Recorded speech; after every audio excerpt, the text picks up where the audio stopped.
네, 형사소송법 갈게요. 문제 1번. 피고인은 이렇게 해서 메트암페타민이 나오죠. 이 메트암페타민 나오는 순간, 이거 형사법 공부하면서 판례 많이 봤던 것 중에 하나죠. 그렇게 이렇게 했는데, 피고인이 검찰 피의자 신문 조서에서 이렇게 이렇게 투약한 것으로 진술이 기재되어 있답니다. 근데 피고인이 공판 기일에 투약한 사실이 없다고 주장하면서 공소 사실을 부인했대요. 근데 공판 조서에는 이렇게 동의한 것으로 기재되어 있답니다. 그러면 이 검찰 피의자 신문조서 증거 능력을 인정할 거냐 말 거냐.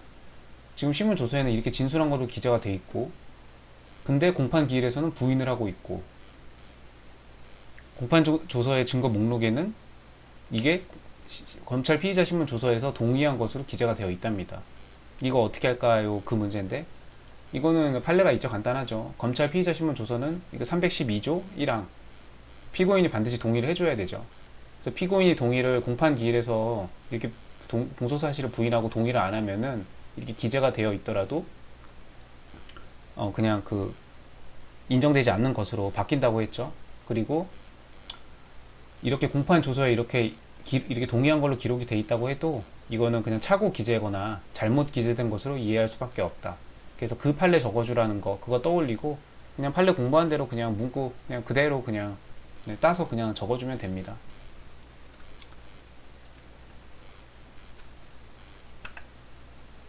2023년도 4월달 판례네요. 엄청 최신 판례고요. 네. 그래서 공소 사실을 부인하면 인정하지 않았다고 봐야 된다. 네.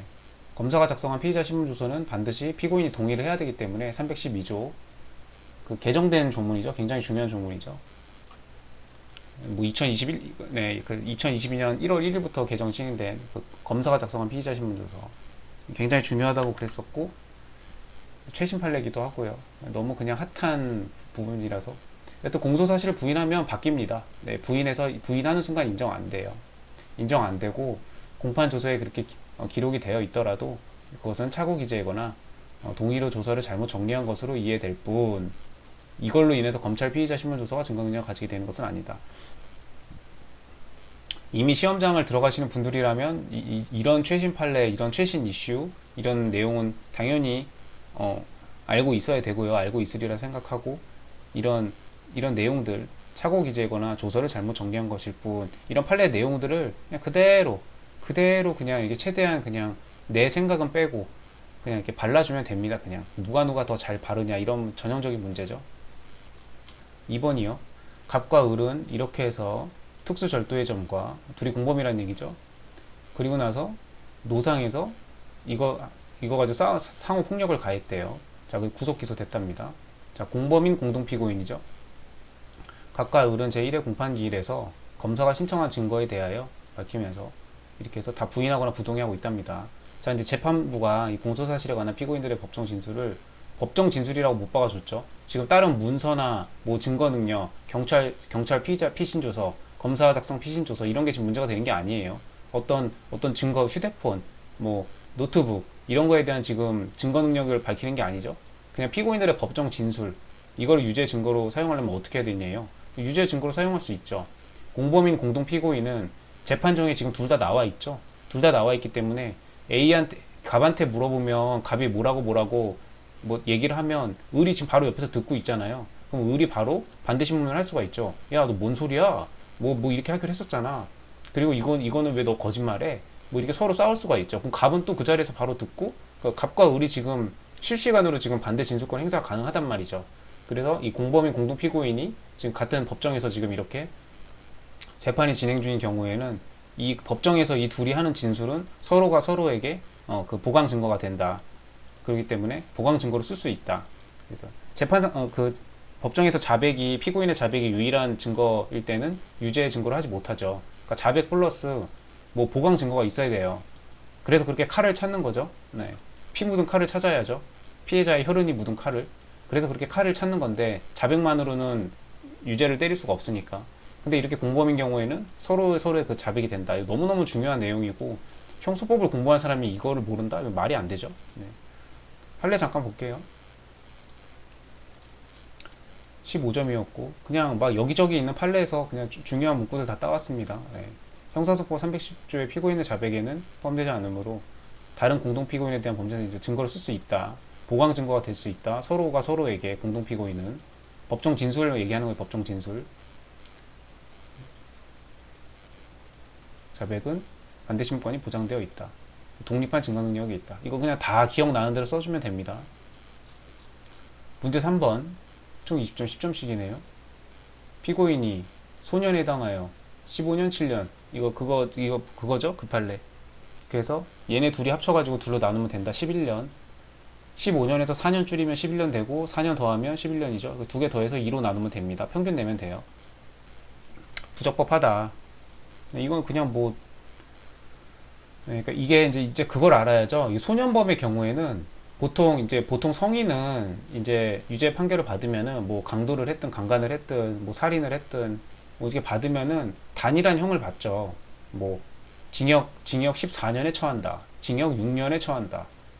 뭐 집행유예가 붙을 수도 있고 안 붙을 수도 있고요. 징역 몇 년에 처한다. 이렇게 나오는데 이 소년범 같은 경우에는 이 소년법이 따로 있죠. 그래가지고 이런 식으로 붙어요. 장기 몇 년, 단기 몇 년 이런 식으로. 그러면 이렇게 했을 때 이게 그 피고인이 이제 항소를 하면 불이익 변경 금지의 원칙에 의해서 그 원심이 선고한 형량보다 더 높은 형량을 선고할 수는 없어요.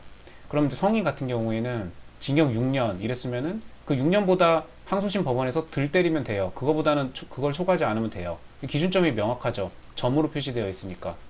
근데 이렇게 선으로 표시가 되어 있으면 이 기간 이렇게 지금 7년에서 15년이면 이걸 어떤 걸 기준으로 해서 그 불이익 변경 금지를 판단할 거냐, 응? 그 기준점을 어떻게 할 거냐 그랬는데 그럼 대법원이 뭐라고 길게 설명은 되어 있는데 그냥 두 개 더해서 반 갈라 11년 오케이 이렇게 한 거죠. 그러니까 피고인이 항소를 했는데 1심에서 재판을 받을 때는 소년범이었기 때문에 이렇게 장기 단기로 받았어요. 근데 이게 항소를 하면 금방 되는 게 아니죠. 뭐 보통 이렇게 소송 한 번 하면 막 3년 그냥 지난다고 하잖아요. 그러니까 이게 지금 항소심으로 올라갈 때까지 시간이 오래 걸려가지고 항소심에서는 이게 성년에 이른 거예요. 그럼 항소심에서 재판을 할 때는 성년이 됐으니까 이렇게 장기 단기로 할 수가 없잖아요. 그럼 이제 점으로 지금 이제 보통 성인들처럼 징역 6년, 징역 8년 이렇게 때려야 되는데 그럼 그거를 지금 피고인이 항소했으니까 이 불이익 변경 금지 원칙에 의해서 이 장기 단기보다 이거보다 높은 형량을 선고할 수가 없는데 뭘 어떤 걸 기준으로 하냐 이거죠. 그때 대법원은 그럼 이렇게 하자. 그래서 설명은 길게 돼 있지만 두 개 합쳐서 나눠 평균 내 11년 넘기지 마. 여기서는 11년이죠. 15 더하기 7은 22. 둘로 나누면 11년이니까 11년 넘기지 마. 그러면 그 불이익 변경 금지 368조 형사소송법 그렇게 하기로 한 거죠. 그래서 판결은 부적법하다. 징역 7년이 아니고 11년까지가 기준점이다. 그 얘기 쓰라는 얘기고요. 당연히 이거는 뭐 형사법 공부했으면 한 번은 봤을 법한 학원 자료에도 다 있고요. 책에도 다 있고. 1심에서 1억 5천 이렇게 받았답니다. 항소를 했대요. 불이익 변경하면 안 되죠. 이 벌금보다 더 높이 올리면 안 돼요. 1심에서 1억 5천이라고 그랬는데 항소심에서는 2억 이렇게 하면 사람들이 항소를 어떻게 해요? 겁나서 항소하겠어요? 그래서 피고인의 권익을 위해서 불이익 변경 금지가 있는 겁니다. 똑같은 불변금인데 이제 다른 주제를 가지고 이렇게 불변금 주제니까 문제 3번을 이렇게 묶어준 거예요. 그래서 얘는 소년범에 대한 불변금, 얘는 이제 이 벌금과 이거에 대한 불변금이네요. 그래서 벌금 1억 5천을 벌금 5천으로 해줬대요. 항소심에서. 이거는 괜찮나요? 괜찮죠? 많이 줄여줬죠 지금. 1억을 아예 날려줬어요 지금. 이건 좋은데 근데 문제가 뭐냐면 지금 그 노역장 유치 있죠? 이렇게 해서 돈이 없으면 몸으로 때워야 돼요. 네, 그래가지고 그 국가가 지정한 법원이 지정한 곳에 가서 노역을 해야 되는데 뭐 저도 안 해봤으니까 당연히 모르는데 이렇게 이제 1일당 이렇게 환가를 해줍니다. 그래서 내가 15만 원을 벌금을 못 냈어요. 근데 내가 돈이 없어서 몸으로 때운다. 그러면은 하루 나가서 일하면 15만 원 그거 까주는 거예요. 나라에서 벌금 낸 걸로 처리해 주는 거예요.